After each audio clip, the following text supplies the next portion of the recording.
Hello दोस्तों, good morning, good evening, Radhe Radhe. आपका हमारे यूट्यूब चैनल लक्ष्य क्लासेस से की बरुआ सागर में एक बार फिर से स्वागत है।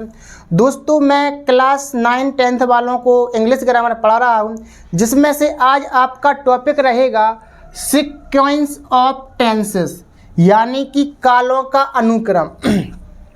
जब आप स्टोरी बनाते हैं तो ये चीज़ें बहुत बार आती हैं और आपको ये बहुत परेशान करती हैं। तो आज हमें पढ़ना है कि कालों का अनुक्रम यानी सीक्वेंस ऑफ टेंसेस। तो वीडियो शुरू करने से पहले यदि आप हमारे यूट्यूब चैनल पर पहली बार वीडियो देख रहे हैं तो आप हमारे यूट्यूब चैनल लक्ष्य क्लासेस से बरुआ सागर को सब्सक्राइब कीजिए और वीडियो को लाइक शेयर कमेंट कीजिए और बेल आइकन घंटी दबा दीजिए, जिससे कि जब भी मैं आपके लिए वीडियो लाऊं तो आपके पास सबसे पहले नोटिफिकेशन पहुंचे। तो हम अब देखते हैं कालों का अनुक्रम आपको कैसे करना है। तो इसमें आपके 3 या 4 रूल्स रहेंगे, उन रूल्सों को आपको याद करना है। और यदि आपने डायरेक्ट एंड इनडायरेक्ट पढ़े हैं, यानी कि नरेशन यदि आपको आते हैं या पढ़े हैं आपने, तो आपको ये चीज़ बहुत जल्दी समझ में आ जाएगी, ठीक है ना। तो आपका पहला रूल्स रहेगा रूल नंबर 1। यदि प्रिंसिपल क्लॉज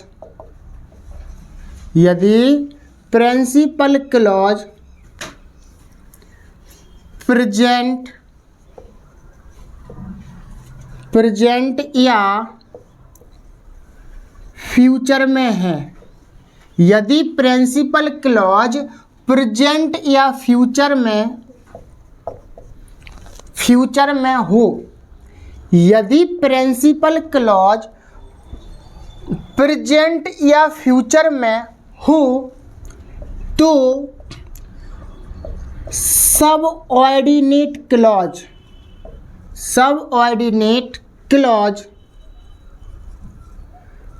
किसी भी टेंस में हो सकता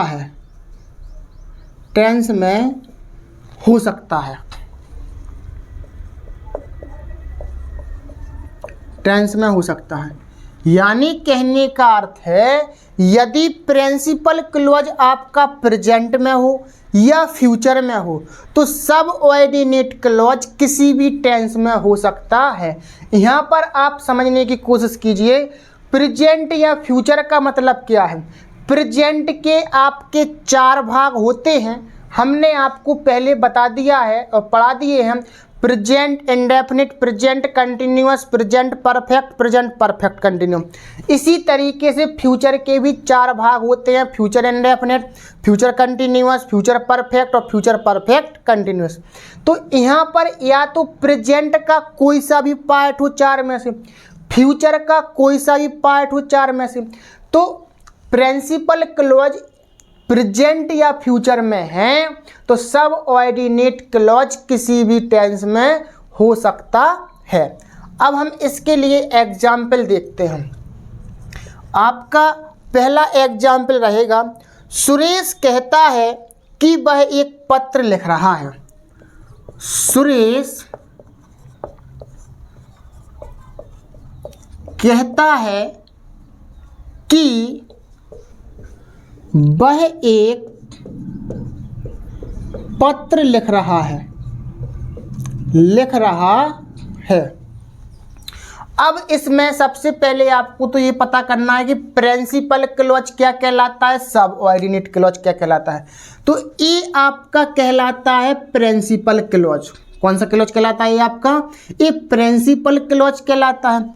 ये कहलाता है आपका सबऑर्डिनेट क्लॉज, ठीक है ना।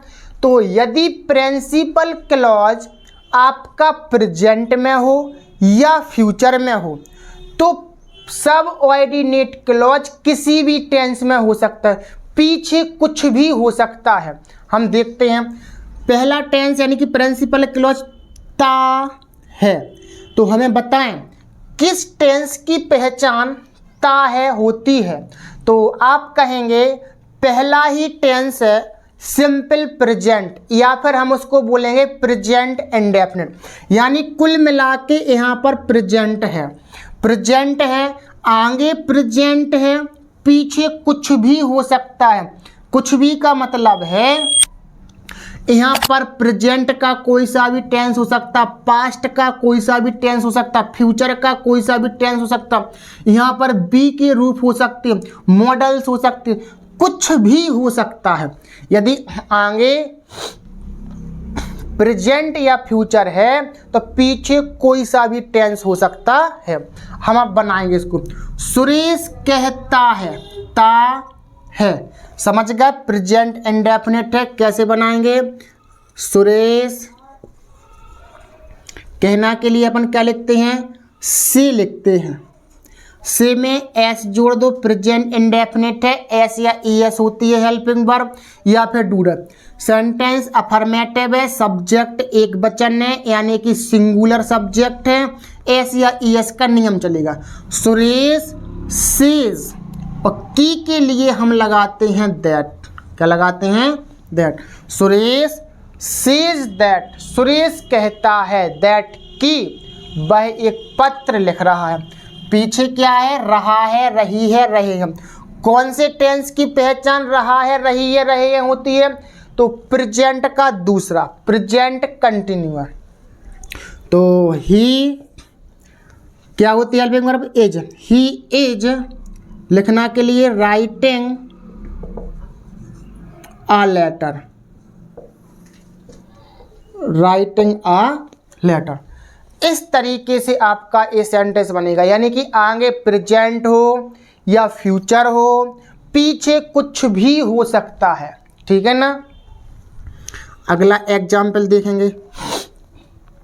मोहन कहेगा कि उसका भाई वकील है। मोहन कहेगा कि उसका भाई वकील है। मोहन कहेगा कि उसका भाई वकील है। अब ध्यान से देखें, ये आपका प्रिंसिपल क्लॉज, ये आपका सब ऑर्डिनेट क्लॉज। तो आप समझ सकते हैं मोहन कहेगा, प्रिंसिपल क्लॉज फ्यूचर में आ चुका है। उसका भाई वकील है, सब ऑर्डिनेट क्लॉज प्रेजेंट में आ गया। यानी कहने का अर्थ है रूल्स नंबर 1 है अपना कि यदि प्रिंसिपल क्लॉज प्रेजेंट या फ्यूचर में है तो पीछे कुछ भी हो सकता है। ठीक है ना? तो मोहन कहेगा, मोहन के लिए मोहन कहेगा, गा गी गे, तो Mohan bill, future indefinite. Mohan bill, वो कहना के लिए से, मोहन बिल से, मोहन कहेगा दैट कि उसका भाई वकील है। बी के रूप है, ये क्या है? बी के रूप, इज एम आर का प्रयोग होगा, उसका भाई। तो हिज ब्रदर इज है के लिए इज, और वकील के लिए लॉयर। इस तरीके से आपका ये रूल्स आगे प्रेजेंट भी हो सकता, आगे फ्यूचर भी हो सकता है। रहेगा प्रेजेंट और फ्यूचर ही, चाहे यहाँ पर प्रेजेंट का कोई सा ही पार्ट रह सकता है और चाहे फ्यूचर का कोई सा ही पार्ट, और फिर पीछे कुछ भी हो सकता है आपका। एक एग्जाम्पल और देख लें, जैसे लिखा है आपका, छात्र कहेंगे कि वे कठिन परिश्रम करेंगे। छात्र कहेंगे कि वे कठोर परिश्रम करेंगे। देखो, आपका प्रिंसिपल क्लॉज और सब ऑर्डिनेट क्लॉज। प्रिंसिपल क्लॉज मतलब होता है, यहाँ पर आप समझ सकते हैं, समझ रहे होंगे, प्रिंसिपल क्लॉज कोई सा भी सेंटेंस रहे, एक रहेगा मुख्य सेंटेंस यानी कि प्रिंसिपल क्लॉज, उसके बाद सब ऑर्डिनेट क्लॉज एक हो सकता, दो हो सकते, तीन हो सकते, लेकिन मुख्य वाक्य रहेगा एक। फिर उसी से रिलेटेड आपके दो सेंटेंस, एक सेंटेंस या तीन सेंटेंस हो सकते, उसको हम कहेंगे सब ऑर्डिनेट क्लॉज। ठीक है ना। तो छात्र कहेंगे कि वे कठोर परिश्रम करेंगे। पहले हम इतना बनाएंगे, कहेंगे future indefinite, the students will say, छात्र कहेंगे दैट कि वे कठोर परिश्रम करेंगे। आगे फ्यूचर है, पीछे कुछ भी हो सकता, प्रेजेंट हो सकता, पास्ट हो सकता, फ्यूचर हो सकता, मॉडल्स हो सकते, कुछ भी बी के रूप भी हो सकते यहाँ पर। तो वे कठोर परिश्रम करेंगे, तो they will work hard, work hard, कठोर परिश्रम के लिए। इस तरीके से आपका रूल्स नंबर 1 कंप्लीट होता है। ठीक है ना।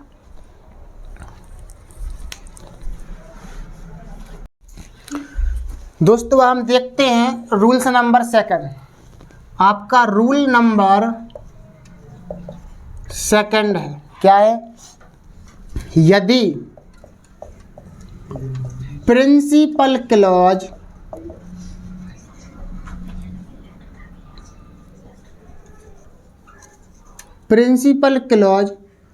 पास्ट में हो, पास्ट में हो, यदि प्रिंसिपल क्लॉज पास्ट में हो तो सब ऑर्डिनेट क्लॉज पास्ट में ही होना चाहिए। यानी उनका कहने का अर्थ है, यदि प्रिंसिपल क्लॉज पास्ट में है तो सब ऑर्डिनेट क्लॉज पास्ट में ही होना चाहिए। क्या होना चाहिए? पास्ट में।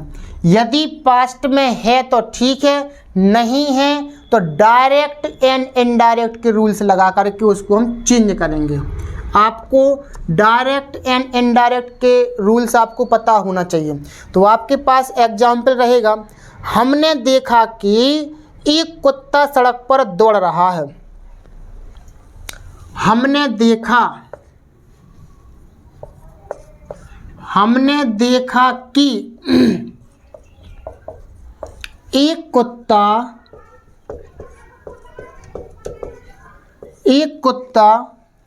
सड़क पर दौड़ रहा है, सड़क पर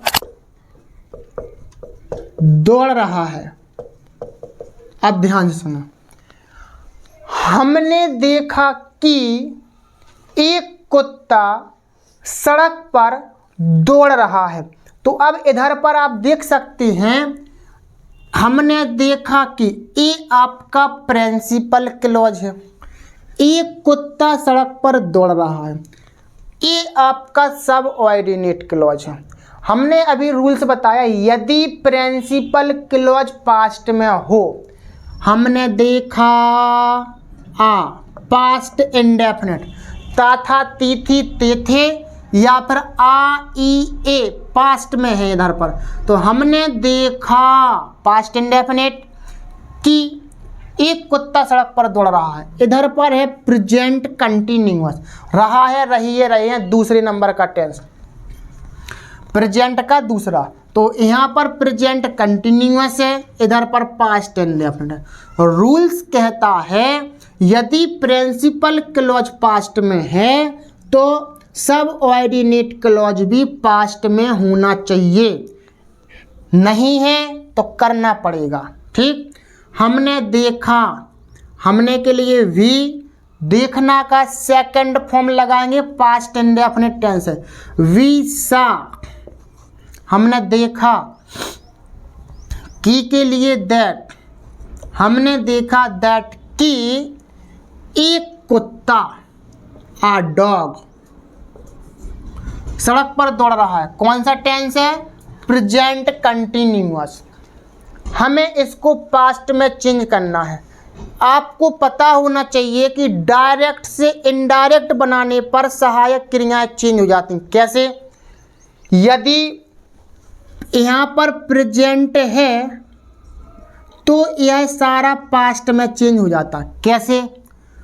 प्रेजेंट इंडेफिनिट पास्ट इंडेफिनिट में, प्रेजेंट कंटिन्यूअस पास्ट कंटिन्यूअस में, प्रेजेंट परफेक्ट पास्ट परफेक्ट में, present perfect continuous past perfect continuous में बदल जाता है। और यदि फ्यूचर की बात करें तो विल का हो जाता आपका वुड और सेल का हो जाता आपका शुड और कैन का हो जाता आपका कुड। ठीक है ना, ये सारी चीज़ें आपको पता होना चाहिए। तो यहाँ पर प्रेजेंट कंटिन्यूअस है, हमें इसका पास्ट रूप करना है, तो प्रेजेंट कंटिन्यूअस का बदल जाएगा पास्ट कंटिन्यूअस में। प्रेजेंट कंटिन्यूअस की सहायक क्रिया क्या होती है? Is am are. ये सारी चीज़ आपको पता होना चाहिए पहले से, एज एम आर। तो पास्ट कंटिन्यूअस में बदलेगा तो क्या होगा? वॉज और वर। क्या होगा आपका? Was were. तो आर डॉग के हिसाब से आप क्या लगाएंगे? वॉज। वॉज क्यों लग रहा है? आगे पास्ट है इसलिए पीछे भी पास्ट होना चाहिए। अगर है तो ठीक है, नहीं है तो चेंज करना पड़ेगा। रहा है, रही है, रही है, प्रेजेंट कंटिन्यूअस है तो पास्ट कंटिन्यूअस में चेंज हो जाएगा। आ डॉग वॉज। दौड़ना के लिए अपन क्या लिखेंगे? रन। तो रनिंग प्रेजेंट कंटिन्यूअस का past continuous, running on the road. पर के लिए ऑन और सड़क के लिए रोड, ऑन द रोड। इस तरीके से आपको इस सेंटेंस बनाना। कैसे? हमने के लिए वी, देखा के लिए पास्ट इंडेफिनिट है तो सेकंड फॉर्म लगेगी सहायक क्रिया, we saw that a dog was running on the road. इस तरीके से आपको बनाना था। एक और एग्जाम्पल इसका देखें।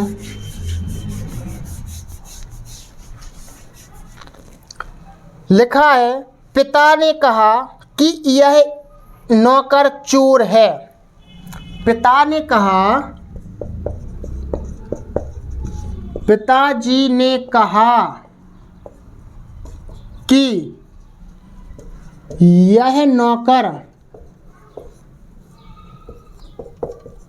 चोर है। अब देखो, पिताजी ने कहा प्रिंसिपल क्लॉज, यह नौकर चोर है सब ऑर्डिनेट क्लॉज।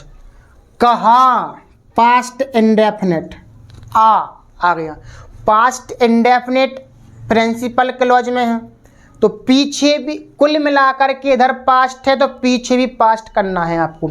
तो चोर है लिखा है प्रेजेंट को दर्शाता है तो इधर पर हमारे क्या करना पड़ेगा? आपको पास्ट करना पड़ेगा। यह नौकर चोर है, क्या है? बी का रूप है तो एज एम आर लगेगा यहाँ पर फिलहाल अभी।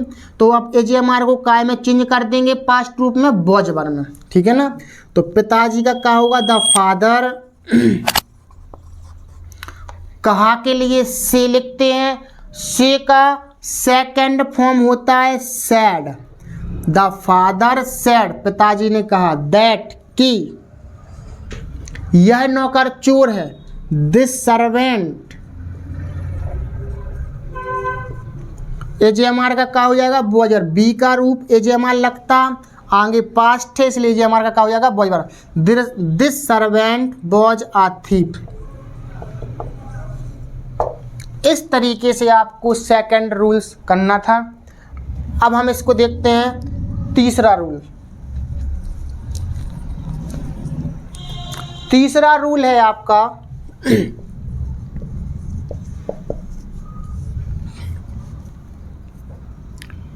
यदि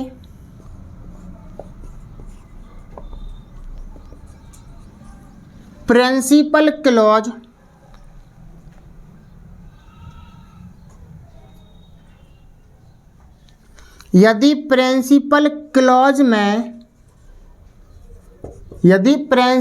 क्लॉज में सदा सत्य रहने वाली बात, सदा सत्य रहने वाली बात सदा सत्य रहने वाली बात, किसी की आदत हो,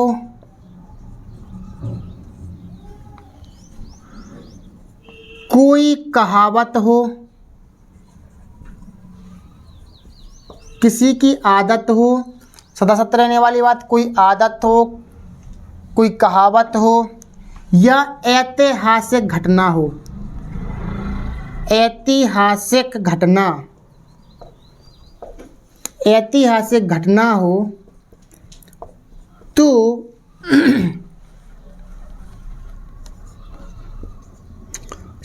सबऑर्डिनेट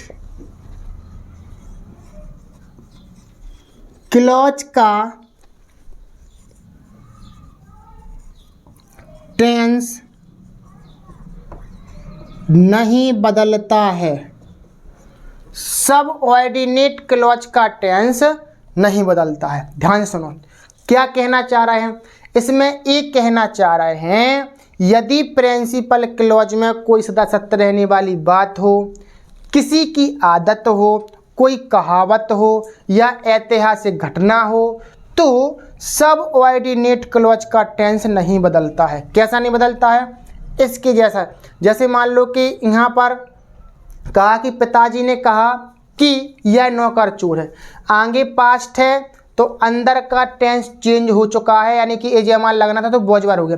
तो ए वॉजवर नहीं, यहाँ पर एज एम आर ही आता यदि इन 4 पॉइंट में से कोई सही पॉइंट यदि यहाँ पर होता तो। ठीक है ना। एग्जाम्पल देखो, पता चल जाएगा आपको। एग्जाम्पल है आपका, उन्होंने कहा कि सूर्य पूरब में निकलता है।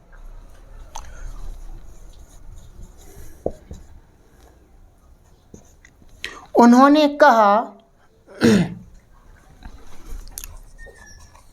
कहा कि सूर्य पूर्व में निकलता है।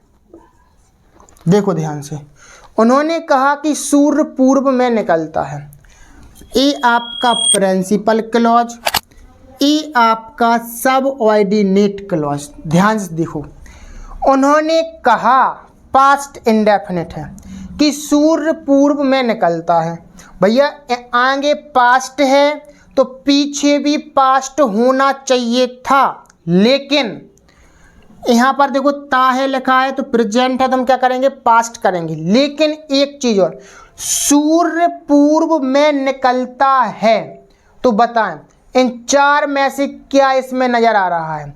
ऐतिहासिक घटना है कि कोई कहावत है कि किसी की आदत है कि सदा सत्य रहने वाली बात है? तो इसमें हम देखेंगे कि इसमें सदा सत्य रहने वाली बात आ रही है कि भैया कि सूर्य हमेशा पूर्व से ही निकलता है। कहाँ से निकलता है? सूर्य पूर्व से ही निकलता है। ऐसा नहीं है कि वो आज निकला पूरब से तो कल निकलेगा आपका पश्चिम से, तो ऐसा नहीं। ये हमेशा सदा सत्य रहने वाली बात है, इसलिए आगे पास्ट भी है लेकिन पीछे का टेंस नहीं बदलेगा। ए रूल्स नंबर 2 का क्या है? अपवाद है। ठीक है ना। तो उन्होंने कहा, तो दे कहा के लिए पास्ट इंडेफिनिट है तो सैड, दे सैड। की के लिए अपन क्या लगाएंगे? दैट। सूर्य पूर्व में निकलता है, प्रेजेंट इंडेफिनिट है तो प्रेजेंट इंडेफिनिट से ही बनाएंगे। द सन राइजेस, ऐसे ही इसका नेम चलेगा। The sun rises in the east, in the east. इस तरीके से आपको ये रूल्स 3 बनाना है। क्या करना है इसमें? यदि प्रिंसिपल क्लॉज में सदा सत्य रहने वाली बात हो, कोई कहावत हो, कोई आदत हो, ऐतिहासिक घटना हो तो सबऑर्डिनेट क्लॉज का टेंस नहीं बदलता है। ठीक है ना। इस तरीके से आपके 3 रूल्स कंप्लीट हो चुके हैं।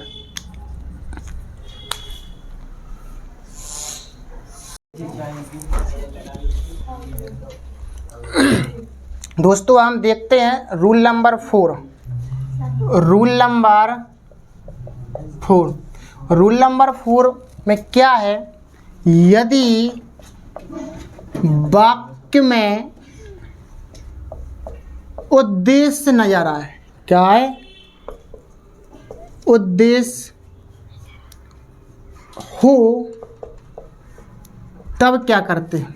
तब देखो वाक्य के बीच में तब ताकि की स्पेलिंग हम सो दैट लिखते हैं। क्या लिखते हैं? So that. ताकि के लिए हम लिखते हैं सो दैट, और सो दैट के बाद या तो मे का प्रयोग करते हैं या माइट का प्रयोग करते हैं। इतनी चीज़ आपको याद रखना है। ताकि की स्पेलिंग आप सो दैट लिखते हैं। क्या लिखते हैं आप? So that. और सो दैट के बाद या तो मे लिखेंगे या माइट लिखेंगे। देखो अब एग्जाम्पल के अकॉर्डिंग समझा रहा है। एग्जाम्पल है आपका, मदन बहुत परिश्रम करता है ताकि वह पास हो जाए। मदन बहुत कठिन परिश्रम करता है ताकि वह पास हो जाए। देखो ध्यान से, आपको ज़्यादा कुछ नहीं सोचना है। ये आपका प्रिंसिपल क्लॉज है, ये आपका सबऑर्डिनेट क्लॉज। वाक्य के बीच में क्या आ गया? ताकि शब्द आ गया। क्या आ गया? ताकि। ताकि की अंग्रेजी आप क्या लिखेंगे? So that. देखें जो भी टेंस है उसको बना दो। मदन बहुत कठिन परिश्रम करता है, प्रेजेंट इंडेफिनिट। तो मदन परिश्रम करना, कठिन परिश्रम करना, वर्क्स हार्ड। वर्क और एस का नियम चलेंगे। Works hard, Madan works hard. ताकि के लिए हम क्या लिखेंगे? So that. क्या लिखेंगे? So that. अब सो दैट के बाद इधर पर टेंस कोई सा भी हो, हमें उससे मतलब नहीं है। हमें तो बस सो दैट के बाद या तो मे का प्रयोग करेंगे या फिर हम माइट का प्रयोग करेंगे, एक किसी का करेंगे। अब कैसे पता चलेगा कि हम मे का प्रयोग करना है कि माइट का प्रयोग करना है? हेल्पिंग वर्ब के रूप में। यदि आगे प्रेजेंट है तो पीछे मे का प्रयोग करेंगे, यानी प्रेजेंट हो या फ्यूचर हो, पहले रूल्स के अकॉर्डिंग। यदि आगे प्रेजेंट या फ्यूचर है तो पीछे मे का प्रयोग करेंगे। यदि आगे पास्ट है तो पीछे भी पास्ट चाहिए, तो मे का पास्ट रूप का हो जाता है माइट। ठीक है ना? तो इस तरीके से बाय के लिए हम क्या लगाएंगे? ही। और आगे प्रेजेंट है तो मे का प्रयोग सहायक क्रिया के रूप में, ही मे पास। पीछे कोई सा भी टेंस उससे मतलब नहीं है। आपको ताकि के बाद या तो मे का प्रयोग करेंगे या फिर माइट का प्रयोग करेंगे। एक और देखें एग्जाम्पल, आपको समझ में आएगा। लिखा है उसने कठिन परिश्रम किया ताकि वह प्रथम श्रेणी पा सके। उसने कठिन परिश्रम किया ताकि वह प्रथम श्रेणी पा सके।